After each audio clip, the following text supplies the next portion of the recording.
तो अब trace wind से बचकर भाग चुका है और किसी को भी नहीं पता कि आगे क्या होने वाला है। पर क्लैन का इस टाइम पूरा फोकस हॉर्नेकस की तरफ है, क्योंकि बार बार उसे वही वर्ड सुनाई दे रहा है। तो चलिए देखते हैं कि क्या क्लैन इस मिस्ट्रीज से पर्दा उठा पाएगा, और लॉर्ड ऑफ मिस्ट्रीज में हमारे लिए और कौन सी मिस्ट्रीज अभी बाकी है। तब हम यहाँ पर क्लैन के टीचर आइजक को देखते हैं, जो कि अपने खून से दीवार के ऊपर एक पेंटिंग बना रहे होते हैं, और उस पेंटिंग को बनाते ही कुछ होने लगता है। तब यहाँ क्लैन स्मिथ और फ्रे लामवुड कैसल चले जाते हैं, क्योंकि कुछ टाइम पहले क्लैन से मिलने एलिजाबेथ आई होती है, जो कि उसे बताती है कि जब से वह लामवुड टाउन से वापस आई है, तब से उसे डरावने सपने आ रहे हैं, और उसके सपनों में क्लैन ने एक अबेंडेंट कैसल देखा होता है, और साथ में उसने एक नाइट का भूत देखा होता है, जिस वजह से वह अपने साथियों के साथ उस कैसल की इन्वेस्टिगेशन करने आया होता है। तब फ्रे उस कैसल को देखकर सबको बताता है कि उस कैसल के ऊपर एक भूत का साया है, और उन लोगों ने उस साये से निपटने के लिए एक ग्रेड 3 का सीड आर्टिफैक्ट लाया होता है, जिसका नाम म्यूटेड सन सैक्रेड एम्बलम होता है, जो कि 15 मीटर के रेडियस के अंदर अंदर एक ही मिनट में किसी भी साये को खत्म कर सकता है, और बियडर को भी पागल कर देता है अगर वह 6 घंटे तक इसके रेडियस में खड़े रहेंगे। और इस टाइम हमारे पास 2 घंटे बाकी हैं, तो इसलिए हमें जल्दी करना होगा। तब वह लोग कैसल की इन्वेस्टिगेशन करना स्टार्ट कर देते हैं, और जैसे ही कैसल के अंदर जाते हैं, वैसे ही उनके सामने काला धुआं आ जाता है, जिससे स्मिथ क्लैन को बचा लेता है। पर तभी उस धुएं में से एक तलवार उन पर हमला कर देती है, जिससे कि वो लोग बच जाते हैं, और वो तलवार वापस उड़ते हुए नाइट के भूत के पास चली जाती है। तब क्लैन उस भूत को शांत करने के लिए रेक्यूम चार्म यूज करता है, पर वो उस चार्म से बहुत जल्दी आजाद हो जाता है और सब पर हमला करना स्टार्ट कर देता है, जिस वजह से स्मिथ फ्रे को उसकी वीकनेस ढूंढने के लिए कहता है। तब नाइट स्मिथ पर हमला करके उसे दूर फेंक देता है, और वह सीड आर्टिफैक्ट भी स्मिथ से दूर हो जाता है, जिसे लात मारकर नाइट और दूर फेंक देता है। तब फ्रे उसकी कमजोरी ढूंढ लेता है, पर वो लोग चाहकर भी उसकी कमजोरी पर हमला नहीं कर पा रहे होते, जिस वजह से क्लैन उस सील्ड आर्टिफैक्ट को उठाने के लिए उसकी तरफ बढ़ने लगता है। पर तभी वह नाइट आकर क्लैन पर हमला कर देता है। तब क्लैन को एहसास होता है कि उसे तो दर्द हो ही नहीं रहा है, जिसका मतलब वो एक बस सपना है, और हम देखते हैं यह सब कुछ स्मिथ की पावर की वजह से हो रहा है। तब नाइट स्मिथ के ऊपर हमला कर देता है, और स्मिथ उस सील्ड आर्टिफैक्ट म्यूटेड सन सैक्रेड एनवेलप को उस नाइट के ऊपर यूज कर देता है, जिससे कि वो नाइट तबाह हो जाता है। तब फ्रे को कुछ गड़बड़ लग रही होती है। कैप्टन इस भूत का ऑब्सेशन बहुत ज्यादा डीप था, और ये सिर्फ तभी एग्जिस्ट कर सकता है अगर ये यहाँ पर सेंचुरीज से हो। पर ये कैसल तो बहुत पुराना है, और यहाँ पर कोई भी ऐसा नहीं है जो कि इस भूत से रिलेटेड हो, तो यह पक्का भूत अभी आया है। तब क्लैन को वहां पर एक फोटो मिलती है, जो कि 1000 साल पुरानी होती है, और वह उस कैसल के ओनर की होती है, जो कि वहां से गायब हो चुका होता है। तब क्लैन को उसका चेहरा बिल्कुल अपने टीचर आइजक जैसा लगता है, जिस वजह से वो आइजक के बारे में सोचने लगता है, क्योंकि उसकी पर्सनालिटी से उसे लग रहा होता है कि आइजक आज के ज़माने से बहुत ज़्यादा अलग है।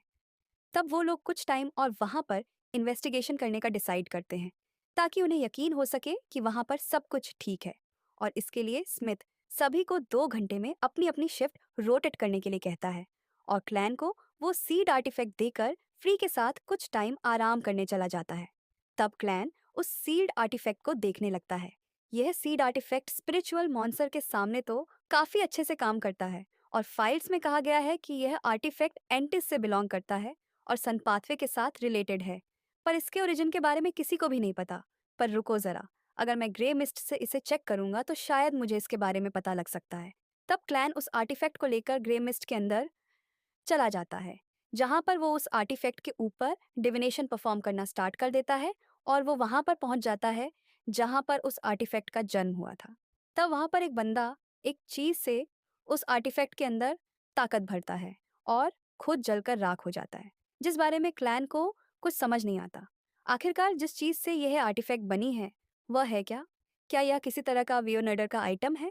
तब क्लैन उस चीज को टच कर लेता है, जिस वजह से उसके सामने सीधा सूरज आ जाता है, और वो और उसका कैसे जलना स्टार्ट हो जाता है। पर तभी ग्रे मिस आकर उसे बचा लेती है। आखिरकार यह क्या हुआ? क्या डेविनिश मुझे सीधा सन के पास ले गया था? क्या मैंने सच में एक भगवान को देख लिया? अगर ग्रे मिस ने मेरी अभी मदद ना की होती, तो मैं अब तक झल के राख हो चुका होता। मुझे अगली बार डेविनेशन ध्यान से परफॉर्म करना होगा, नहीं तो मैं बहुत बड़े खतरे में फंस जाऊंगा। तो अचानक से क्लैन एकदम से ठीक हो जाता है और उसे सन पाथवे के अलग अलग सीक्वेंस दिखने स्टार्ट हो जाते हैं। और क्योंकि उसने 1 मिनट तक गॉड का कहर सहा होता है, तो उसे सन पाथवे के सीक्वेंस 4 का पोर्शन फार्मूला मिल जाता है और उसे वार्निंग मिलती है कि वह इस तरह कभी भी किसी गॉड को डायरेक्टली ना देखे। तब क्लैन इससे बहुत खुश हो जाता है और ग्रे मिस्ट की मदद से सब कुछ ठीक करके वापस बाहर आ जाता है। शुक्र है कुछ भी अजीब नहीं हुआ। मुझे इस तरह के रिस्क नहीं लेने चाहिए और ना ही दोबारा से गॉड को देखने की कोशिश करनी चाहिए। तब थोड़ी देर बाद नाइट टॉक्स वापस चले जाते हैं और उन्हें पूरा यकीन हो जाता है कि अब उस कैसल का भूत पूरी तरह से खत्म हो चुका है। तब क्लैन को एक लेटर मिलता है जिससे कि उसे पता चलता है कि आइजैक को होने किसके बारे में इंफॉर्मेशन मिल चुकी है और वह उससे मिलने चला जाता है। पर क्लैन को उस कैसल में उस फोटो को देखकर थोड़ा अजीब लग रहा होता है। तब वह आइजैक के रूम में चला जाता है जहां पर वह अभी प्रेजेंट नहीं होता। पर तभी उसे दीवार पर खून से बनी हुई एक पेंटिंग दिखाई देती है जो कि उसी कैसल की होती है जहां से वह लोग इन्वेस्टिगेशन करके आए होते हैं, जिस वजह से क्लैन डर जाता है। तब आइजक भी वहां पर आ जाता है और उसे बताता है कि उसे अजीब से सपने आ रहे थे और जब वो उठा तब तक उसने वो पेंटिंग बना रखी थी। तब आइजक क्लैन को हॉर्नेकिस के ऊपर एक बुक दे देता है और क्लैन उसे लेकर वहां से जाने लगता है। पर आइजक उसे उस बुक को वहीं पर पढ़ने के लिए कहता है क्योंकि वह बुक यूनिवर्सिटी की प्रॉपर्टी होती है और क्लैन उसे बाहर लेकर नहीं जा सकता। तब क्लैन उस बुक को पढ़ने लगता है और उसे उस बुक में वह पैलेस दिखाई देता है जो कि उसे ड्रीम्स में भी दिखाई दिया था, जिससे कि उसे पता चलता है कि हॉर्नेसिस माउंटेन रेंज नॉर्थन कॉन्टिनेंट के सेंटर में है जो कि लन किंगडम और इंटिस रिपब्लिक को अलग करती है। और वहां पर बहुत साल पहले एक पुराना नेशन हुआ करता था, जिस वजह से क्लैन को लगता है कि शायद वह नेशन ऑफ एवरनाइट है जिसके बारे में एंटीगोनस फैमिली की नोटबुक में लिखा हुआ है। तब क्लैन उस नेशन के लोगों के बारे में पढ़ने लगता है जो कि यह मानते हैं कि डेथ अंत नहीं है और जो लोग मर जाते हैं उन्हें वो डार्कनेस से प्रोटेक्ट करते हैं, जिस वजह से वो मरे हुए को 3 दिनों तक अपने पिल्लों के अंदर रखते हैं। तब आइजैक क्लैन को बताता है जहां तक तुम अभी पहुंचे हो मैंने भी यहीं तक पढ़ा है, वहां पर कोई भी ग्रेव या फिर रिमेन्स नहीं है, जिस वजह से वो लोग ऐसे गायब हो गए हैं जैसे कि वो लोग कभी एक्सिस्ट ही नहीं करते थे। और जो ये पुरानी सिविलाइजेशन है वो एक मिस्टीरियस एंटिटी को पूछती थी जिसे यह ruler of Evernight and mother of the sky कहते थे। तब क्लन जैसे ही एवरनाइट के बारे में सुनता है वैसे ही उसे लगने लगता है कि गॉडेस नेशन ऑफ एवरनाइट शायद किसी तरह से उनकी चर्च की एवरनाइट गॉडेस के साथ किसी तरह रिलेटेड है। क्लन मैं मिस्टिज्म स्टडी कर रहा था जिससे कि मुझे पता चला है कि तुम्हारी तकदीर के अंदर किसी तरह की रेगुलर प्रॉब्लम्स हैं जिससे कि तुम्हें खतरा हो सकता है। पर मैं इसके बारे में ज़्यादा कुछ नहीं जान पाया हूँ। पर मुझे एक चीज़ पर पूरा विश्वास है कि तुम्हारी तकदीर मेरी तरफ पॉइंट कर रही है। तुम इसी कैसल के अंदर अभी-अभी गए थे ना? जब तुमने इसे देखा तब तुम डर गए थे और उसके बाद तुम मुझे देखकर भी डर गए थे। जिसका मतलब यही है कि तुम्हें मेरे बारे में कोई सीक्रेट पता है, पर तुम डरो मत। मैं तो बस अपनी पास्ट के बारे में कुछ जानना चाहता हूँ।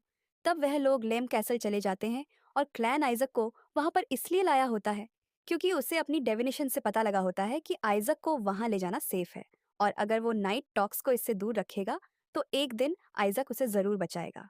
तब आइजैक उस कैसल के अंदर जाने लगता है और क्लैन को बताता है कि उसने ड्रीम्स के अंदर इस कैसल को ही देखा था जहां पर उसकी पसंदीदा चीजें थीं और उसका बच्चा भी था जो कि हमेशा एक बड़ी सी तलवार के साथ यहाँ पर खेला करता था और आइजैक एक किंग का नाइट था। तब क्लन को एहसास होता है कि जिस भूत को उन्होंने मारा है वह शायद आइजक का बेटा हो सकता है। तब आइजक को नाइट की तलवार दिखाई देती है और जैसे ही वह उस तलवार को उठाता है वैसे ही वहां पर तेज हवाएं चलनी स्टार्ट हो जाती हैं और वो कैसर फिर से जुड़ना स्टार्ट हो जाता है, जिससे कि क्लैन को आइजक का ड्रीम दिखाई देने लगता है और उसका बच्चा भी दिखाई देता है जो कि उस स्वॉर्ड से खेल रहा था। तब अचानक से आइजैक की तबीयत थोड़ी खराब हो जाती है जिससे कि वह ड्रीम खत्म हो जाता है। पर तभी वहां पर एक सीक्रेट रास्ता खुल जाता है। तब क्लैन और आइजैक उस रास्ते के अंदर चले जाते हैं। इसे देखकर तो ऐसा लग रहा है जैसे यहाँ पर किसी के क्रोध को रोकने के लिए उसकी डेड बॉडी को यहाँ पर सील किया गया हो। तब वह लोग एक कब्र के पास पहुंच जाते हैं, जिसे देखकर क्लैन को पता लग जाता है कि किसी ने उसके साथ छेड़खानी की है। और जैसे आइजक उस कब्र को खोलता है वैसे ही उसके अंदर उस भूत की डेड बॉडी होती है जिसे नाइटॉक्स ने तबाह किया होता है। तब अपने बेटे की बॉडी देखकर आइजक को गुस्सा आ जाता है, जिस वजह से वहां की सारी स्पिरिट्स उस रूम में इकट्ठी हो जाती हैं और क्लैन को समझ नहीं आ रहा होता कि उन्होंने तो उस जगह को पूरी तरह से साफ कर दिया था। तो आखिरकार वहां पर इतनी सारी स्प्रिट्स कर क्या रही हैं? तब क्लैन अचानक से पास्ट में पहुंच जाता है, जहां पर कुछ सोल्जर्स लाशों को इकट्ठा करके उन्हें जलाना स्टार्ट कर देते हैं। पर तभी उसी में से आइजक की लाश जिंदा हो जाती है और एक बुढ़िया यह प्रेडिक्ट करने लगती है कि वो एक तरह का कर्ज है जो कि सफरिंग, डिजास्टर और डेथ लाएगा। तब वह सारे सोल्जर्स आइजक पर हमला कर देते हैं और आइजक अपनी तलवार उठाकर एक एक करके उन सभी को मारना स्टार्ट कर देता है। तब वह लोग आइजक पर भारी पड़ रहे होते हैं और जैसे ही आइजक को मारने लगते हैं, वहां पर आइजक की मदद करने बहुत बड़ा स्केलेटन आ जाता है, क्योंकि आइजक डेथ पाथवे के सीक्वेंस 2 का विंडर होता है और वो स्केलेटन उसका कॉन्ट्रैक्टेड मैसेंजर होता है जो कि उसकी मदद करता है। तब आइजक उस स्केलेटन के साथ मिलकर सभी लोगों को मार डालता है और ऐसे ही अपनी आने वाली लड़ाइयों को जीतता जाता है, जिस वजह से उसे बैरन ऑन फ्लेमोअर टाउन के बैरन का टाइटल मिल जाता है। तब वह अपनी फैमिली के साथ वक्त बिताने लगता है।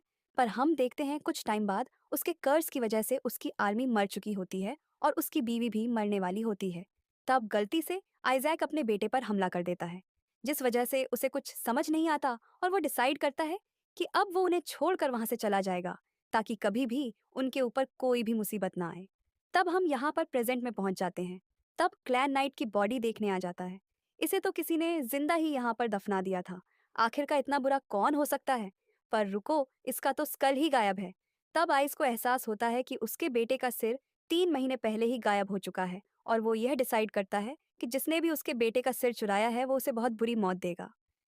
तब वो अपने ब्लड के जरिए उसके स्कल को ढूंढने की कोशिश करने लगता है और वो ब्लड सीधा जाकर क्लैन के ऊपर जा टकराता है, जिससे कि क्लैन को कुछ समझ नहीं आता। तब वह लोग किसी अलग जगह पर पहुंच जाते हैं और जैसे ही वहां का दरवाजा खुलता है, वहां पर बहुत सारी हड्डियां होती हैं। पर फिर भी आइजैक को अपने बेटे का सिर नहीं मिलता और यहाँ पर हमें फिर से एक इनविजिबल फैदर दिखाया जाता है। मुझे फिर से वो फोर्स महसूस हुई है जिसने तुम्हारी तकदीर को इरेगुलर किया है, और वो फोर्स सच में बहुत ज्यादा ताकतवर है।